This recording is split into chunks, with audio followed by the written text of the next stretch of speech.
તો કૌભાંડની સાયકલ રાજ્યમાં આજકાલ આ શબ્દ સૌથી વધુ ચર્ચવાની સાથે રાજનીતિનું પણ કારણ બન્યું છે। હવેની આ 6 તસવીર જુઓ। કૌભાંડની સાયકલનો રાજ્યના 6 જિલ્લામાં પર્દાફાશ થઈ ચૂક્યો છે। સરકારી બાબુઓની પોલ ખુલી ગઈ અને છેક પાટનગર ગાંધીનગર સુધી કૌભાંડ સાયકલની ઘંટડીની ગૂંજ સંભળાવા લાગી। આપણી ટીવી સ્ક્રીન પરની આ તસવીરો છે। આ તસવીરો રાજ્યમાં ચાલી રહેલા અંધેર વહીવટની તાસીર રજૂ કરે છે। કેટલી હદે સરકારી વિભાગમાં લોલમ લોલ ચાલી રહી છે તેનો ઉત્તમ દાખલો છે। પોરબંદરથી માંડી પંચમહાલ સુધી, વડોદરાથી લઈ વલસાડ સુધી કૌભાંડની આ સાયકલ અધિકારીઓના પાપનો ઘડો ફોડે છે। એક પછી એક શહેર જિલ્લામાં કૌભાંડો સામે આવે છે। સરકાર આ મામલે હવે કોઈક મોટી કાર્યવાહી કરે તો નવાઈ નહીં।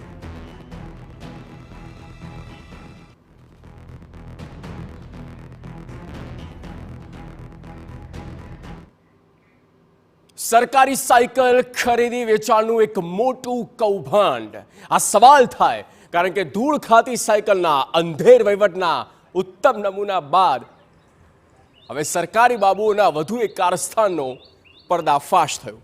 આ વાત છે કલાનગરી વડોદરાની। અહીં સરકારી બાબુઓને બુદ્ધિનું પ્રદર્શન કરી પોતાના કૌભાંડની કળાનો પરચો આપ્યો।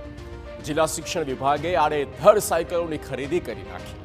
તાલુકા કક્ષાએ સાયકલોને ફાળવી પણ દેવામાં આવી, પરંતુ આ ફાળવણી બાદ સાયકલો બની સરકારી બાબુઓની ઉપેક્ષાનો ભોગ।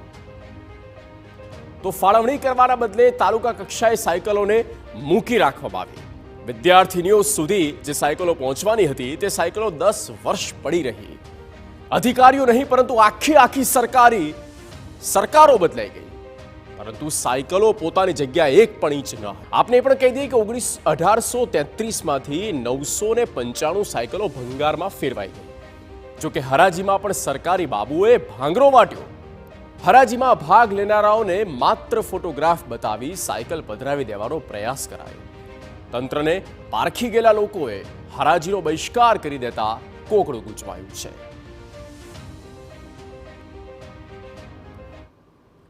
હરાજી માટે આવ્યા છે બેન, પણ આ લોકોએ છે ને ખાલી ફોટો દેખાડ્યું છે, માલ દેખાડ્યું નથી। 2014-15ની છે, નાની અપસીટ વેલ્યુ 900 રૂપિયા રાખી છે। એટલી બધી વેલ્યુ જોયા વગર કોઈને આપ્યા તો અંધારામાં સુધો કરવાનો ના। અમે રજૂઆત કરીશું કે તમારી અપસીટ વેલ્યુ ઓછી કરો। અપસીટ વેલ્યુ ઓછી કરશે તો અમે હરાજી ભાગ લઈશું। બધા 50% ઓછી થઈ કિંમત મેડમ। 400 રૂપિયા, 450 રૂપિયાથી વધારે ના પણ નહીં રાખી। પછી અમે હરાજી આના પહેલા પણ કેન્સલ થયેલી છે, ફરી કેન્સલ થશે, બીજું કશું થવાનું નથી બેન। આ મામલે ટીવી9ની ટીમે જ્યારે જિલ્લા શિક્ષણ અધિકારીને પૂછ્યું તો જે જવાબ મળ્યો તે ચોંકાવનારો હતો।